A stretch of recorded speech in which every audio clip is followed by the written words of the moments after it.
Israel America സംയുക്ത ആക്രമണത്തിൽ കൊല്ലപ്പെട്ട ഇറാന്റെ പരമോന്നത നേതാവായിരുന്ന അയത്തുള്ള അലി ഖംനയുടെ സംസ്കാര ചടങ്ങിൽ അമേരിക്കൻ പ്രസിഡന്റ് ഡൊണാൾഡ് ട്രംപിനെതിരെ പ്രതികാര മുദ്രാവാക്യങ്ങൾ മുഴങ്ങി. ഇമാം ഖൊമൈനി ഗ്രാൻഡ് മുസലയിൽ നടന്ന പ്രാർത്ഥനയ്ക്കിടെ അമേരിക്കയ്ക്കും മരണം, ഇസ്രായേലിനും മരണം, ട്രംപിനെ കൊല്ലുക തുടങ്ങിയ മുദ്രാവാക്യങ്ങളാണ് ഈ ചടങ്ങിനെത്തിയവർ ഉച്ചത്തിൽ വിളിച്ചു പറഞ്ഞത്. ഇറാനിയൻ പതാകകളും ഖംനയുടെ ചിത്രങ്ങളും കയ്യിൽ പിടിച്ച് ആയിരങ്ങൾ അന്ത്യകർമ്മങ്ങളിൽ പങ്കെടുത്തു. ഇറാന്റെ സ്വാതന്ത്ര്യവും പ്രതിരോധ ശേഷിയും ലോകത്തിന് മുന്നിൽ കാണിക്കാനാണ് ചടങ്ങ് സംഘടിപ്പിച്ചതെന്ന് അധികൃതരും പറയും. ട്രംപിനെ കൊലപ്പെടുത്തുന്നത് തങ്ങളുടെ ഉത്തരവാദിത്തമാണ്. അയാളെ എന്തുകൊണ്ട് ഇനിയും ജീവനോടെ വിട്ടിരിക്കുന്നു എന്ന ചോദ്യവും ഉയർന്നിരുന്നു. ഒരു ചർച്ചയുമില്ല, കീഴടങ്ങലുമില്ല, പ്രതികാരം മാത്രം എന്ന മുദ്രാവാക്യവും ഈ ചടങ്ങിനിടെ ഉയർന്നു കേട്ടിരുന്നു. ചടങ്ങിൽ ഖംനയുടെ കുടുംബത്തിലെ 4 അംഗങ്ങൾക്കായും പ്രാർത്ഥന നടന്നു. ഇറാനിലെ രാഷ്ട്രീയ സൈനിക മേഖലയിലെ ഉന്നത നേതാക്കൾ ചടങ്ങിൽ പങ്കെടുത്തു. അൽഖുസ് ഫോഴ്സ് കമാൻഡർ ഇസ്മായിൽ ഖാനിയും IRGC കമാൻഡർ അഹമ്മദ് വഹദിയും ഈ ചടങ്ങിൽ പങ്കെടുത്തിരുന്നു. അമേരിക്കയുമായുള്ള വെടിനിർത്തൽ നിലവിലുള്ളതിനാൽ ആക്രമണ ഭീഷണി ഇല്ലെന്ന വിശ്വാസത്തിലാണ് നേതാക്കൾ ഈ ചടങ്ങിന് എത്തിയതെന്നാണ് വിവരം. പിൻഗാമിയായി ഇറാന്റെ പുതിയ പരമാധികാരിയായി ചുമതലയുള്ള മകൻ മുജ്തബ ചടങ്ങിന് എത്തിയില്ല. ടെഹ്റാനിലെ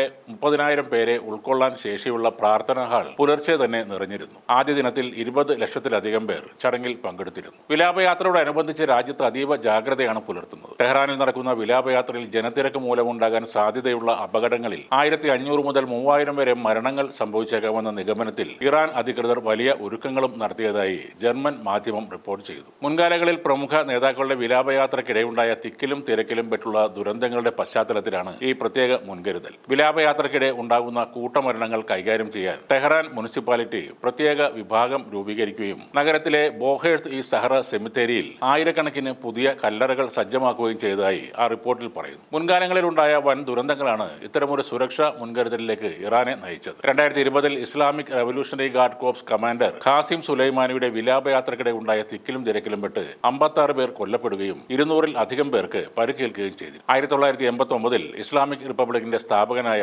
അയത്തുള്ള റഹ്മുള്ള ഖമേനിയുടെ വിലാപയാത്രക്കിടെയുണ്ടായ തിക്കിലും തിരക്കിലും പെട്ട് 8 പേർ മരിക്കുകയും 11,000-ലധികം ആളുകൾക്ക് പരിക്കേൽക്കുകയും ചെയ്തിരുന്നു. ഇത് കൂടാതെ ആഭ്യന്തര ആശങ്കകളും ഇറാൻ സർക്കാരിനുണ്ട്. അമേരിക്കയുമായി ഒപ്പുവെച്ച സമാധാന കരാറിനെതിരെ വിമതർ രംഗത്ത് വരാനും ചർച്ചകൾക്ക് നേതൃത്വം നൽകിയ പാർലമെന്റ് സ്പീക്കർ, വിദേശകാര്യമന്ത്രി എന്നിവർക്കെതിരെ ഈ വിലാപയാത്രക്കിടെ പ്രതിഷേധങ്ങളോ ആക്രമണങ്ങളോ ഉണ്ടാകാനും സാധ്യതയുണ്ടെന്ന് ചില റിപ്പോർട്ടുകൾ സൂചിപ്പിക്കുന്നു. അത്തരത്തിലൊരു പ്രതിഷേധമുണ്ടായാൽ ആൾക്കൂട്ടം പരിഭ്രാന്തരാകാനും തിക്കിലും തിരക്കിലും ആളുകൾ കൊല്ലപ്പെടാനും സാധ്യതയുണ്ടെന്നും കണക്കാക്കുന്നു. ഒരാഴ്ച നീണ്ടു നിൽക്കുന്ന വിലാപയാത്രയ്ക്ക് ശേഷം ജൂലൈ 9-ന് സ്വദേശമായ മഷാദിൽ അദ്ദേഹത്തിന്റെ മൃതദേഹം സംസ്കരിക്കും. ടെഹ്റാനിലെ ചടങ്ങുകളിൽ മാത്രം കുറഞ്ഞത് 2 കോടിയിലധികം ആളുകൾ പങ്കെടുക്കുമെന്നാണ് ഇറാന്റെ കണക്കുകൂട്ടൽ. 24 മണിക്കൂറും സൗജന്യ മെട്രോ, ബസ് സർവീസുകൾ എന്നിവയെല്ലാം അധികൃതർ ഏർപ്പെടുത്തിയിട്ടുണ്ട്. വിലാപയാത്രക്കായി മാത്രം $1.7 കോടി, അതായത് ഏകദേശം 140 കോടിയിലധികം രൂപ ടെഹ്റാൻ മുനിസിപ്പാലിറ്റി മാറ്റിവെച്ചിട്ടുണ്ട് എന്നാണ് വിവരം.